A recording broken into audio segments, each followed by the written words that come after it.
Hi friends, I am Mithran. Hang with Mithran அப்படிங்கிற YouTube சேனல்ல இருந்து பேங்கிங் அவேர்னஸ்க்கான வீடியோஸ்லாம் அப்லோட் பண்ணுறேன். இது வரைக்கும் 4 வீடியோஸ் அப்லோட் பண்ணியிருக்கிறேன்.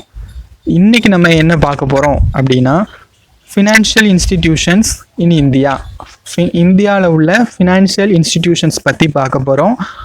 அப்போது பேங்கிங், நான் பேங்கிங் அப்படி தான் அதை சொல்லுவோம். ஸோ பேங்க்குங்கிறது என்னது தான், ஃபினான்ஷியல் இன்ஸ்டிடியூஷன் தான். நம்ம பேங்கிங் ஏற்கனவே ஆர்பிஐ கீழே ஷெட்யூல்டு பேங்க்ஸ், நான் ஷெட்யூல்டு பேங்க்ஸ் அப்படின்னு பார்த்துட்டோம். ஸோ அது போக என்னென்ன ஃபினான்ஷியல் இன்ஸ்டிடியூஷன்ஸ்லாம் இருக்குது அப்படிங்கிறத இன்றைக்கி பார்க்க போகிறோம். டாபிக் உள்ள போகிறதுக்கு முன்னாடி நம்ம சேனல் ஹேங் வித் மித்ரன் அதை சப்ஸ்கிரைப் பண்ணிடுங்க ப்ளீஸ். இந்த வீடியோ பிடிச்சிருந்துச்சுன்னா லைக் பண்ணுங்கள். அது மட்டும் இல்லை, இது மற்றவங்களுக்கு யூஸ்ஃபுல்லாக இருக்கும் அப்படின்னா ஷேர் பண்ணுங்கள். ஏதாவது சஜஷன் சொல்லணும் அப்படின்னா அதை கமெண்ட்டில் சொல்லிவிடுங்க. அண்ட் மறந்துடாதீங்க ஃப்ரெண்ட்ஸ், இதை சப்ஸ்கிரைப் பண்ணிடுங்க. வாங்க இன்றைக்கி நான் என்ன டாபிக் அப்படிங்கிறத பார்க்கலாம். First, financial institutions in India. இதை நம்ம எப்படி பிரிக்கிறோன்னா, all India financial institutions, state level financial institutions and other institutions. All India financial institution கீழே தான் பேங்கிங் எல்லாமே வரும். அது போக இன்றைக்கி நம்ம என்னெல்லாம் பார்க்க போகிறோம் அப்படின்னா 6 இது பார்க்க போகிறோம். Exim bank, NABARD, national housing bank, SIDBI, IIFCL, IFCA, இதெல்லாம் ஆல் இந்தியா ஃபினான்ஷியல் இன்ஸ்டிடியூஷன் கீழே பார்க்க போகிறோம். தென் ஸ்டேட் லெவல் கீழே SIDC, state level industrial development corporation, and எஸ்எஃப்சினா ஸ்டேட் ஃபினான்ஷியல் கார்பரேஷன். இது எல்லாத்தையும் இன்றைக்கி இந்த டாப்பிக்கில் பார்க்க போகிறோம். இசிஜிசியும் சிஜிசியும் நம்ம இதுக்கு இன்னும் அடுத்த வீடியோவில் பார்க்கலாம். இப்போ ஃபர்ஸ்ட் நம்ம பார்க்க போகிறது என்ன அப்படின்னா, Exim bank. Exim bank, export import bank of India, அதான் எக்ஸிம் பேங்க். இந்த எக்ஸிம் பேங்க் வந்து எப்போ எஸ்டாப்ளிஷ் பண்ணாங்கன்னா 1982 எஸ்டாப்ளிஷ் பண்ணியிருக்கிறாங்க. எந்த ஆக்ட் கீழேனா, export import bank of India act 1981 கீழே தான் இதை எஸ்டாப்ளிஷ் பண்ணியிருக்காங்க. எதுக்காக அப்படின்னா, அந்த நேமில் சொல்கிற மாதிரி தான், எக்ஸ்போர்ட் இம்போர்ட்டை இன்க்ரீஸ் பண்ணுறதுக்காக, இந்தியாவில் உள்ள எக்ஸ்போர்ட்டை இன்க்ரீஸ் பண்ணுறதுக்காக, எக்ஸ்போர்ட் பிஸ்னஸை இன்க்ரீஸ் பண்ணுறதுக்காக உருவாக்கப்பட்டது தான் என்னது, எக்ஸிம் பேங்க். இந்த எக்ஸிம் பேங்க் மூலமாக தான் அந்த எக்ஸிம் பேங்க், அது மட்டும் இல்லாமல் நம்ம கண்ட்ரியோட ஃபாரின் ட்ரேட், வெளிநாட்டு வணிகத்தை இம்ப்ரூவ் பண்ணுறதுக்காகவும் இந்த பேங்க்கு உருவாச்சு. இந்த பேங்க்கோட ஹெட் குவார்ட்டர்ஸ் எங்கே இருக்குன்னா, மும்பை, மகாராஷ்டிராவில் இருக்குது. தென் இந்த பேங்க்கோட எம்டி, மேனேஜிங் டைரக்டர் யாருன்னா டேவிட் ராசிகண்ணா. இதோட ஆத்தரைஸ்டு கேபிட்டல் எவ்வளவு அப்படின்னா 20,000 crore. 2019 இதோட ஆத்தரைஸ் கேபிட்டல் எவ்வளவுனா 10,000 இருந்துச்சு. இப்போ 20,000 இன்க்ரீஸ் பண்ணிட்டாங்க. தென் இந்த எக்ஸிம் பேங்க்கை வந்து ஃபுல்லி ஓன்ட் பை யாருன்னா கவர்மெண்ட் ஆஃப் இந்தியா தான். கவர்மெண்ட் ஆஃப் இந்தியா தான் இதை ரன் பண்ணுது. பட் இதை ரெகுலேட் பண்ணுறது யார் அப்படின்னா, கைட்லைன்ஸ் ரெகுலேஷன் பண்ணுறது யார் அப்படின்னா reserve bank of India. Exim பேங்க்கோட ஆக்டிவிட்டீஸ், ஃபங்க்ஷன்ஸ் என்னென்ன அப்படின்னா, பையர்ஸ் கிரெடிட். பையர்ஸ் கிரெடிட்னா ஒன்றுமே இல்லை. இப்போ வந்து ஃபார் எக்ஸாம்பிள், நான் வந்து ஒரு என்னோட குட்ஸ் எல்லாம் ஒரு வெளிநாட்டுக்கு எக்ஸ்போர்ட் பண்ணுறேன்னு வச்சுக்கோங்களேன். அப்படி எக்ஸ்போர்ட் பண்ணும் பொழுது அங்கே இம்போர்ட் பண்ணுறாங்கல்ல, என் பொருளெல்லாம் வாங்குறாங்கல்ல, அவங்க வந்து எனக்கு பணம் தர முடியாமல் போச்சு அப்படின்னா, பணம் தர முடியாமல் போகிற சிச்சுவேஷனில் அவங்க வந்து அவங்களுக்கு பதிலாக நமக்கு எக்ஸிம் பேங்க் பணம் தரும். அதே மாதிரி நம்ம வந்து இன்னொருத்தவங்க வெளிநாட்டிலேருந்து ஒரு பொருளை வாங்குகிறோம் அப்படின்னா, நமக்கு அஷூரன்ஸ் கொடுக்குற மாதிரி, நம்மளால் அந்த டைமில் நம்மளால் அந்த அமௌண்ட்டை பே பண்ண முடியலன்னா ஒரு லெட்டர் ஆஃப் கிரெடிட் கொடுக்குற மாதிரி எக்ஸிம் பேங்க் வந்து நமக்காக அஷூரன்ஸ் ஏற்றுக்கிடும். அதான் என்னது பையர்ஸ் கிரெடிட். தென் கார்பரேட் பேங்கிங் ஆஸ் கமர்ஷியல் பேங்க்குள்ள எல்லா வேலையும் செய்யும். தென் லைன் ஆஃப் கிரெடிட்டும் அதே மாதிரி தான். என்னன்னா, எக்ஸிம் பேங்க்லேருந்து ஒரு குறிப்பிட்ட அமௌண்ட் நம்ம யாருக்காவது கொடுத்துக்கலாம், ஆனால் அந்த அமௌண்ட் மட்டும் தான் கொடுக்க முடியும். இப்போ நம்ம படிச்சிருப்போம், எக்ஸிம் பேங்க் வந்து line of credit 310 million Maldives கொடுத்துருக்கு ஆகஸ்ட் மந்தில். அந்த 310 million தான் மாலத்தீவ்ஸ்க்கு லைன் ஆஃப் கிரெடிட்டில் கொடுக்க வேண்டிய அமௌண்ட். கொடுக்கலாம், 310 கொடுக்கலாம். அதை வந்து அது மாலத்தீவ்ஸ் வந்து எப்படி வாங்கிக்கலாம், 50 million 100 million வாங்கிக்கலாம். ஆனால் 310 தான் வாங்கிக்க முடியும். அதுக்கப்புறம் வாங்கணும்னா ஃபர்தராக இன்னொரு லைன் ஆஃப் கிரெடிட் தான் அப்ளை பண்ணணும். Then export advisory service. Export advisory சர்வீஸ்னால், இப்போ நம்ம எக்ஸ்போர்ட் பண்ணுறோம்ல, எக்ஸ்போர்ட் பண்ணுற கம்பெனி வந்து நல்ல கம்பெனியா, வெளிநாட்டில் இருக்க அந்த கம்பெனி நல்ல கம்பெனியா, அப்புறம் அங்கங்கே என்னென்ன காம்படிஷன்லாம் இருக்குது அதை பற்றின டீட்டெயில்ஸ் கொடுக்குறது எக்ஸ்போர்ட் அட்வைசரி கமிட்டிஸ். ரீசர்ச் அனாலிசிஸும் சேம் தான். தென் ஓவர்சீஸ் இன்வெஸ்ட்மெண்ட் ஃபினான்ஸ்னால், அப்ராடில் இன்வெஸ்ட் பண்ணுறது, ஃபண்ட்ஸாவோ ஷேர்ஸாவோ இன்வெஸ்ட் பண்ணுறதும் எக்ஸிம் பேங்கோட one of the activities. Then என்னென்னா, எக்ஸிம் பேங்கோட போர்ட் ஆஃப் டைரக்டர்ஸ், எக்ஸிம் பேங்கோட எம்டி யாருன்னு பார்த்தோம், டேவிட் ராசிகண்ணா. தென் எக்ஸிம் பேங்கோட போர்ட் ஆஃப் டைரக்டர்ஸ் வந்து 12 பேருக்குள்ள தான் இருக்கணும், 12 பேருக்கு அதிகமாக இருக்கக்கூடாது. அதில் 5 பேர் வந்து கவர்மெண்ட் அஃபிஷியல், சென்ட்ரல் கவர்மெண்ட்டால் அங்கீகரிக்கப்பட்டவங்க. அடுத்த 3 பேருக்குள்ளே தான் இருக்கணும். அது யாருன்னா கமர்ஷியல் பேங்க்ஸ்லேருந்து உள்ளவங்க. Then up to 4 from experienced in எக்ஸ்போர்ட்டில் எக்ஸ்பீரியன்ஸ்டாக இருக்கிற ஒரு எக்ஸ்பர்ட்ஸ் அவங்க தான். நெக்ஸ்ட் நம்ம பார்க்க போகிறது நபார்டு என்ன பேங்க்? நபார்டு பேங்க் வந்து national bank for agriculture and rural development. இது எப்போ எஸ்டாப்ளிஷ் பண்ணாங்கன்னா 12th July 1982. எந்த கமிட்டியோட ரெக்கமெண்டேஷன் கீழே இது உருவாச்சுன்னா பி சிவராமன் கமிட்டி. இந்த ஆக்ட் பார்லிமெண்ட் ஆக்ட் 61 in 1981, இந்த பார்லிமெண்ட் ஆக்ட் கீழே தான் நபார்டை கொண்டு வந்தாங்க. பட் நபார்டு எந்த ஆக்ட் கீழே ரெஜிஸ்டர் ஆச்சு அப்படின்னா national bank for agriculture and rural development act 1981. அப்புறம் தான் நபார்டு 1982 ஜூலையில் ஃபார்ம் பண்ணாங்க.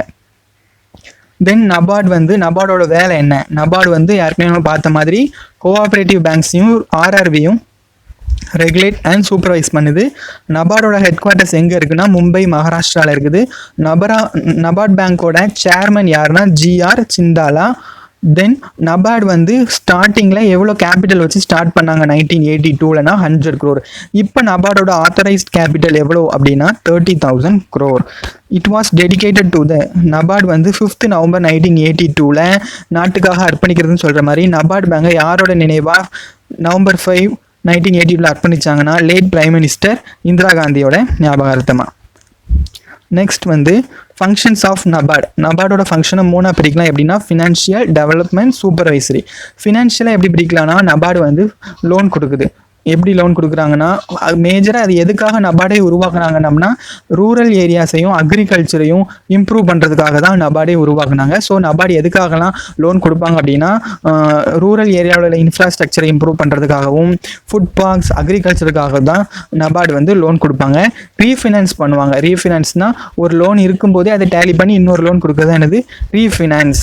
தென் நபார்டு டெவலப்மெண்ட் கீழே என்னென்ன ஃபங்க்ஷன்ஸ்லாம் வருதுன்னா industrial development, farm sector, climate change initiative, இது எல்லாமே நபார்டோட ஃபங்க்ஷன்ஸ் டெவலப்மெண்ட் கீழே. தென் சூப்பர்வைசரி ஃபங்க்ஷன்ஸ் அப்படின்னா யாருக்குமே சொன்ன மாதிரி நபார்டு வந்து கோஆப்ரேட்டிவ் பேங்க்ஸ், என்ன கோஆப்ரேட்டிவ் பேங்க்ஸ் தானா state cooperative banks, district cooperative banks and regional rural banks எல்லாம் இது சூப்பர்வைஸ் பண்ணுது. தென் ஏதாவது அதில் ப்ராப்ளம் வந்துச்சு, டிஸ்பியூட் இருந்துச்சுன்னா அதுக்கு பெனால்ட்டி கூட நபார்டு இம்போஸ் பண்ணலாம். நெக்ஸ்ட் என்ன அப்படின்னா நபார்டில் ஒரு முக்கியமான ஒன்று என்னென்னா SHG பேங்க் லிங்கேஜ் ப்ரோக்ராம். அப்படின்னா என்னென்னா நபார்டு வந்து இந்தியாவில் உள்ள கமர்ஷியல் பேங்க்ஸ் எல்லாம் செல்ஃப் ஹெல்ப் குரூப்புக்கு லோன் கொடுக்க ஹெல்ப் பண்ணுது. ஏன்னா செல்ஃப் ஹெல்ப் மூலமாக புவர் உமன்ஸ் எல்லாம் மேலே கொண்டு வரதுக்காக, அவங்களோட ஸ்டேட்டஸை இம்ப்ரூவ் பண்ணுறதுக்காக. நபார்டு கீழே 6 சப்சிடியரிஸ் இருக்குது. அது அவ்வளோ இம்பார்ட்டன்ட் இல்லை, அதனால இதில் நான் கொண்டு வரல. நெக்ஸ்ட் நம்ம பார்க்க போகிறது என்னென்னா நேஷ்னல் ஹவுசிங் பேங்க் அப்படின்னா என்ன அப்படின்னா அதாவது ஹவுசிங் செக்டாருக்கு ஃபினான்ஸ் கொடுக்கறதுக்காக உருவாக்கப்பட்டது நேஷ்னல் ஹவுசிங் பேங்க். இது எப்போ எஸ்டாப்ளிஷ் பண்ணாங்க அப்படின்னா 9th July 1988 அண்டர் எந்த ஆக்டுக்கு இல்லைனா நேஷ்னல் ஹவுசிங் பேங்க் ஆக்ட் 1987. இதை எந்த கமிட்டி ரெக்கமெண்ட் பண்ணிச்சு அப்படின்னா C. ரங்கராஜன் கமிட்டி. இது வந்து ஃபுல்லாக ஓன் பண்ணுறது யார் அப்படின்னா government of India, central government. National housing பேங்கோட ஹெட் குவார்ட்டர்ஸ் எங்கே இருக்குது அப்படின்னா நியூ டெல்லியில் இருக்குது. நேஷ்னல் ஹவுசிங் பேங்க் அதோட MD யாருன்னா சாரதா குமார் ஹோடா. இதோட மினிமம் டெபாசிட், இந்த பேங்க்கும் நார்மல் பேங்க் மாதிரி, இந்த bank NABARD bank, Exim bank எல்லாத்துலேயுமே நம்ம வந்து நார்மலாக உள்ள பேங்க்கில் உள்ள மாதிரி நம்ம டெபாசிட் பண்ணலாம். பட் அதை விட இதில் இன்ட்ரெஸ்ட் ரேட் வித்தியாசமாக இருக்கும். அதுக்கப்புறம் இதில் உள்ள ரெகுலேஷன்ஸ்லாம் டிஃப்ரெண்ட்டாக இருக்கும். அதே மாதிரி தான் நேஷ்னல் ஹவுசிங் பேங்க்கில் இண்டிவிஜுவல்ஸும் டெபாசிட் பண்ணலாம், ஹவுசிங் ஃபினான்ஸ் கம்பெனிஸும் டெபாசிட் பண்ணலாம். எவ்வளோ டெபாசிட் பண்ணலாம்னா மினிமம் 10,000 இருக்கணும், 10,000லேயும் இருக்கலாம், 50,000லேயும் இருக்கலாம். அது வந்து ஒவ்வொரு ஸ்கீமை பொறுத்து, ஒவ்வொரு டெபாசிட்டை பொறுத்து 10,000 மினிமமாக இருக்கணும். சில டெபாசிட்டில் 50,000 இருக்கணும். இதில் டேர்ம் டெபாசிட் உண்டு. இப்போ டேர்ம் டெபாசிட்டு இல்லை, இதுலேயும் இல்லை. நபார்டில் இருக்குது. எக்ஸிம் பேங்க்லேயும் டேர்ம் டெபாசிட் இப்போ ரன் பண்ணுறது இல்லை. தென் நேஷ்னல் ஹவுசிங் பேங்கோட மெயின் ஃபங்க்ஷன் என்னதான் ஃபோக்கஸிங் ஆன் ஹவுசிங் டெவலப்மெண்ட் தான். நம்மளோட ஹவுசிங் செக்டாரை இம்ப்ரூவ் பண்ணணும், எல்லாத்துக்கும் ஹவுஸ் இருக்கணும், அதுக்காக உருவாக்கப்பட்டதான் national housing bank. National housing பேங்க்கு கீழேயே நிறைய நேஷனல் ஹவுசிங் ஃபைனான்ஸ் இருக்குது. அது ப்ரைவேட்டாகவும் இருக்கலாம், பப்ளிக்காகவும் இருக்கலாம். அது எல்லாத்தையுமே மானிட்டர் பண்ணுறது யாரு தான்? நேஷனல் ஹவுசிங் பேங்க் தான். அப்படி நேஷனல் ஹவுசிங் பேங்க் கீழே எத்தனை ஹவுசிங் ஃபைனான்ஸ் கம்பெனிஸ் இருக்குது அப்படின்னா, அதாவது நேஷனல் ஹவுசிங் பேங்கால லைசன்ஸ் கொடுக்கப்பட்டிருக்கு. அப்படி எத்தனை கம்பெனிஸ் இந்தியாவில் இருக்குன்னா 85 கம்பெனிஸ் இருக்குது. Role of national housing bank.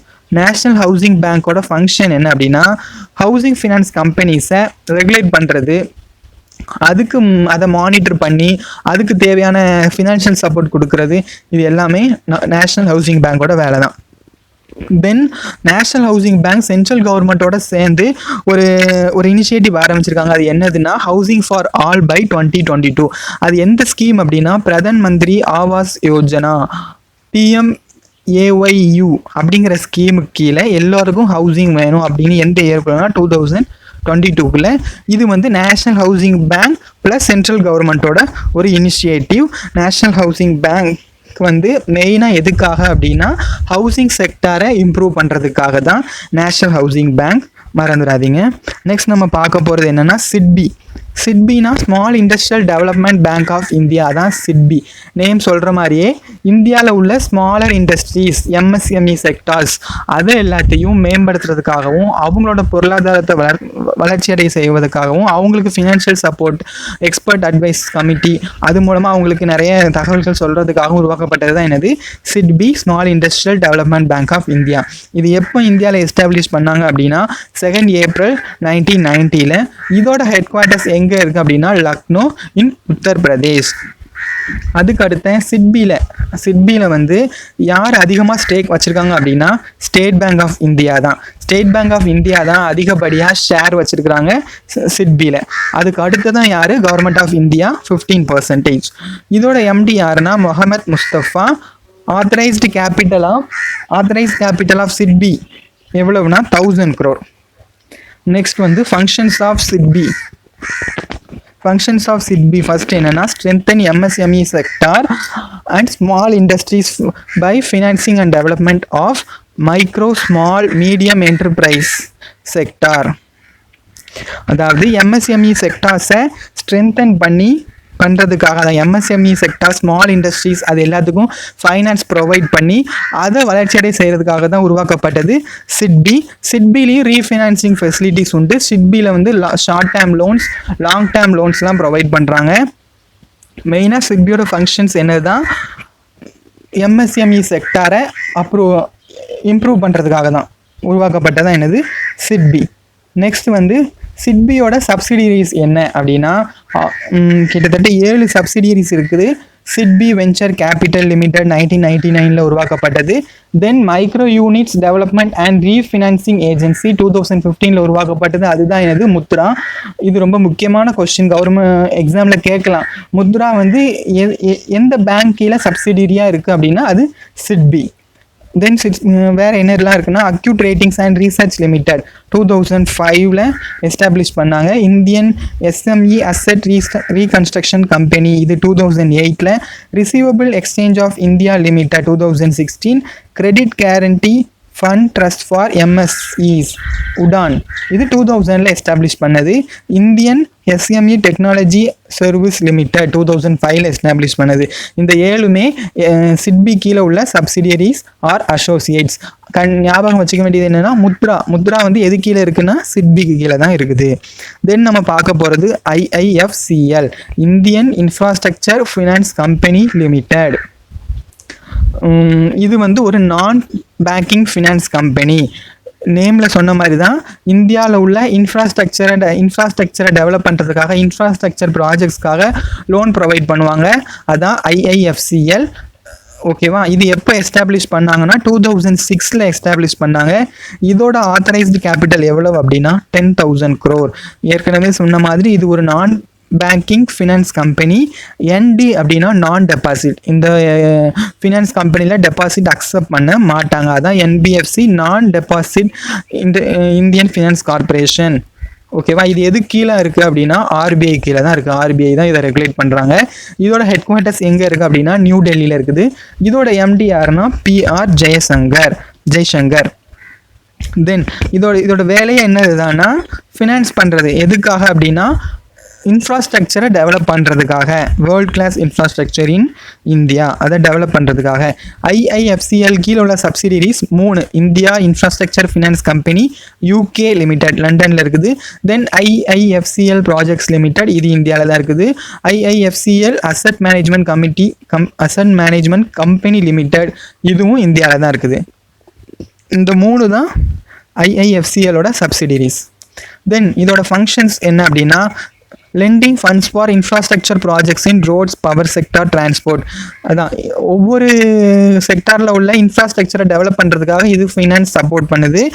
இது வரைக்கும் நம்ம October 31, 2020 வரைக்கும் இது எவ்வளோ லோன் இன்ஃப்ராஸ்ட்ரக்சர் ப்ராஜெக்ட்ஸ்க்காக ப்ரொவைட் பண்ணியிருக்காங்க அப்படின்னா 71,000 crore வரைக்கும். 2006 ஸ்டார்ட் பண்ணி இந்த கம்பெனி இன்ஃப்ராஸ்ட்ரக்சர் ப்ராஜெக்ட்ஸுக்காக லோன் ப்ரொவைட் பண்ணுறாங்க. ஆஸ் ஆன் October 31, 2020 வரைக்கும் இது வந்து 71,000 crore லோன் ப்ரொவைட் பண்ணியிருக்கிறாங்க.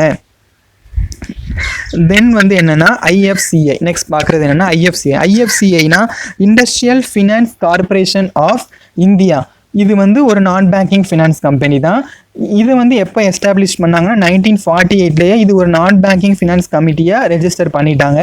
இதோட இப்போதைக்கு இருக்கிற MD அண்ட் CEO இது ரெண்டுமே யாருன்னா ஏமண்டி சங்கரராவ் இதான், இவங்க தான் MD and CEO of IFCI. இதோட ஹெட் குவார்ட்டர்ஸ் எங்கே இருக்குது அப்படின்னா நியூ டெல்லியில் இருக்குது. எஸ், இது வந்து எப்போ ரெஜிஸ்டர் பண்ணாங்க அப்படின்னா கம்பெனிஸ் ஆக்ட் 1956 கீழே இதை ரெஜிஸ்டர் பண்ணியிருக்கிறாங்க IFCI வந்து ஆரம்பத்தில் industrial finance corporation of India தான் இருந்துச்சு. லேட்டராக தான் IFCIன்னு நேம் சேஞ்ச் பண்ணாங்க. இதோட ஆத்தரைஸ்ட் கேபிட்டல் என்ன அப்படின்னா 250 crore. ஓகேவா. இதோட மேஜர் வேலை என்னதான் ஏற்கனவே சொன்ன மாதிரி IIFCL வந்து இன்ஃப்ராஸ்ட்ரக்சரை டெவலப் பண்ணுறதுக்காக, IFCIனா நம்ம இந்தியாவில் உள்ள ஸ்மாலர் இண்டஸ்ட்ரீஸுக்காக லோன் ப்ரொவைட் பண்ணுறதுக்காக, ஃபினான்ஷியல் சப்போர்ட் பண்ணுறதுக்காக உருவாக்கப்பட்டதான் என்னது IFCI. நெக்ஸ்ட் நம்ம பார்க்க போகிறது, இது வரைக்கும் நம்ம பார்த்ததெல்லாம் ஆல் இந்தியா ஃபினான்ஷியல் இன்ஸ்டிடியூஷனில் பேங்கிங் தவிர மீதி உள்ளது. NBFCs 2 பார்த்துருக்குறோம், IIFCLும் IFCIயும். அது போக banks Exim bank, NABARDs, SIDBI இதெல்லாம் பார்த்துருக்குறோம். இந்த பேங்க்ஸ் எல்லாமே ஸ்பெஷலைஸ்டு பேங்க் ஆர் டெவலப்மெண்ட் பேங்க்ஸ்னு கூட சொல்லலாம். இப்போ நம்ம பார்க்க போகிறது என்னென்னா state level financial institutions. State level financial இன்ஸ்டிடியூஷனில் 2 தான் ஏற்கனவே பார்த்தோம். ஒன்று SIDC, இன்னொன்று SFC. ஃபர்ஸ்ட் இப்போ நம்ம பார்க்க போகிறது SFCனா ஸ்டேட் லெவல் ஃபினான்ஷியல் கார்பரேஷன். இது வந்து என்ன அப்படின்னா it's integral part of institutional finance structure in the country. இது வந்து ஸ்டேட் லெவலுங்கும் போதே ஒவ்வொரு ஸ்டேட்லேயும் இருக்கும். இந்தியாவில் உள்ள ஒவ்வொரு ஸ்டேட் லெவலில் ரன் பண்ணுறது தான் என்னது ஸ்டேட் லெவல் ஃபினான்ஷியல் கார்பரேஷன். இதை ரன் பண்ணுறது யாருன்னா ஸ்டேட் கவர்மெண்ட் தான். இது எதுக்காகனா SME செக்டார்ஸ்க்காக தான், small and medium industries of the state. அதை ப்ரொமோட் பண்ணுறதுக்காகவும், அதை டெவலப் பண்ணுறதுக்காகவும், அதுக்கு ஃபினான்ஷியல் சப்போர்ட் கொடுக்கறதுக்காகவும் உருவாக்கப்பட்டது தான் SFC state level financial corporation. இது எப்போ எஸ்டாப்ளிஷ் பண்ணாங்க அப்படின்னா 1951 எந்த ஆக்ட் கீழேனா ஸ்டேட் ஃபினான்ஷியல் கார்பரேஷன் ஆக்ட் 1951 கீழே. இப்போதைக்கு இந்தியாவில் எவ்வளோ ஸ்டேட் ஃபினான்ஷியல் கார்பரேஷன் கம்பெனி இருக்குது அப்படின்னா 18 ஸ்டேட் ஃபினான்ஷியல் கார்பரேஷன் கம்பெனி இருக்குது. இதோட ஆத்தரைஸ்டு கேபிட்டல் எவ்வளோ இருக்கும்னா 5 lakhலேருந்து 5 crore வரைக்கும். மினிமம் 5 lakh, மேக்ஸிமம் 5 crore தான் ஆத்தரைஸ் கேபிட்டல். 5 crore தாண்டக்கூடாது. ஒவ்வொரு ஸ்டேட்டை பொறுத்து இதோட ஆத்தரைஸ் கேபிட்டல் மாறும். இது வந்து லோன் கொடுக்குறாங்க. யாருக்கு லோன் கொடுக்குறாங்கன்னா, எந்த ஸ்மால் இண்டஸ்ட்ரீஸ் கொடுக்குறாங்கன்னா அதோட பெய்ட் அப் கேபிட்டல் வந்து 3 கோடியை தாண்டாமல் இருக்கணும். அப்படிப்பட்ட கம்பெனிக்கு தான் இவங்க லோன் ப்ரொவைட் பண்ணுறாங்க, state level financial corporation. Next பார்க்க போகிறது என்ன அப்படின்னா SIDCனா நம்ம என்னன்னு சொன்னோம், ஸ்டேட் இண்டஸ்ட்ரியல் டெவலப்மெண்ட் கார்பரேஷன். இதுவும் ஒன்று தான். அது வந்து ஸ்டேட் ஃபினான்ஷியல் கார்பரேஷன், ஸ்மாலர் இண்டஸ்ட்ரிக்கு தான். இதுவும் ஸ்டேட் இண்டஸ்ட்ரியல் டெவலப்மெண்ட் கார்பரேஷன். இதுவும் இண்டஸ்ட்ரி செக்டாரை இம்ப்ரூவ் பண்ணுறதுக்கு, இந்தியாவில் இண்டஸ்ட்ரீஸை அதிகமாக கொண்டு வரதுக்காக உருவாக்கப்பட்டது. ஏன்னா இண்டஸ்ட்ரீஸ் அதிகமாக உற்பத்தி திறன் அதிகமாகும். அப்போ இந்தியாவோட எக்கனாமி அதுவாகவே ஆட்டோமேட்டிக்காக வளர்ச்சி அடைய ஆரம்பிச்சிடும். அதுக்காக தான் நிறைய ஃபினான்ஸ் கார்பரேஷன்ஸ்லாம் கொண்டு வந்திருக்காங்க. பேங்க்ஸ் எல்லாமே ஹெல்ப் பண்ணியிருக்கு. அந்த வகையில் எஸ்எஃப்சி பார்த்தோம். அதே மாதிரி இப்போ இது என்னென்னா SIDC, state industrial development corporation. இது எதுக்காகனா சொன்ன மாதிரி தான், to increase the process of industrialisation in India. இது எப்போ செட்டப் பண்ணாங்க அப்படின்னா 1956. எந்த ஆக்ட் கீழேனா கம்பெனிஸ் ஆக்ட். கரண்ட்லி எஸ்எஃப்சி எவ்வளோ பார்த்தோம், 18 இருக்குது. But SIDC, state industrial development finance corporation வந்து எவ்வளோ இருக்குன்னா 28 இருக்குது. இதை ஃபுல்லாகவே ரன் பண்ணுறது யாரு தான், ஸ்டேட் கவர்மெண்ட் தான். பட் ரெகுலேட் வந்து எல்லாமே யார் தான் பண்ணுறா, ஆர்பிஐ தான் பண்ணுறாங்க. இதோட ஆத்தரைஸ் கேபிட்டல் வந்து இதான் ஃபிக்ஸட் அப்படின்லாம் கிடையாது. இதோட ஆத்தரைஸ் கேபிட்டலும் ஒவ்வொரு ஸ்டேட்டுக்கு ஏற்ற மாதிரி மாறிக்கிட்டே இருக்கும். ஆல்ரெடி சொன்ன மாதிரி தான், இவங்க லோன் கொடுக்குறாங்க யாருக்கெல்லாம் அப்படின்னா இண்டஸ்ட்ரியல் செக்டார் இம்ப்ரூவ் பண்ணுறதுக்காக இவங்க லோன்ஸ், கேரண்டிஸ் இது எல்லாமே கொடுக்குறாங்க. ஷேர்ஸ் ப்ரொவைட் பண்ணுறாங்க. அதாவது இவங்க ஷேர் எடுக்கிற ஷேர் ஹோல்டராக இருக்கிறாங்க. இது எல்லாமே இவங்களோட வேலை. ஃப்ரெண்ட்ஸ், இப்போ பார்த்த வரைக்கும் நம்ம என்னெல்லாம் பார்த்துருக்கோம் அப்படின்னா, ஆல் இந்தியா ஃபினான்ஷியல் இன்ஸ்டிடியூஷன்ஸ் பார்த்துருக்கோம். அதில் ஒரு 6 பேங்க்ஸும் 4 பேங்க்ஸும் 2 என்பிஎஃப்சிஸும் பார்த்துட்டோம். அது போக ஸ்டேட் லெவல் ஃபினான்ஷியல் கார்பரேஷனும் நம்ம பார்த்துட்டோம். இதில் பேலன்ஸ் இருக்கிறது என்னென்னா other institution, ECGC export credit guarantee கார்பரேஷனும், அது போக டிஐசிஜிசினா deposit insurance credit guarantee corporation of India. இந்த 2 தான் நம்ம இன்னும் பார்க்கல. இது 2ஐயும் நான் அடுத்த வீடியோவில் சொல்லித்தரேன் ஃப்ரெண்ட்ஸ். அடுத்த வீடியோ இதை பற்றின இன்ஃபர்மேஷன்ஸ்லாம் ஷேர் பண்ணுறேன். இப்போ இந்த வீடியோ பிடிச்சிருந்துச்சுன்னா லைக் பண்ணுங்கள். இது உங்கள் ஃப்ரெண்ட்ஸுக்கும் யூஸ்ஃபுல்லாக இருக்குன்னா மறக்காமல் ஷேர் பண்ணுங்கள். அண்ட் இதில் எதுவும் சஜஷன் சொல்லணும், இல்லை இதில் எதுவும் தப்பான இன்ஃபர்மேஷன் ப்ரொவைட் பண்ணியிருந்தேன் அப்படின்னா மறக்காமல் அதை கமெண்ட்டில் சொல்லிடுங்க. And don't forget to subscribe friends. Thank you. Next வீடியோவில் மீட் பண்ணலாம். நன்றி.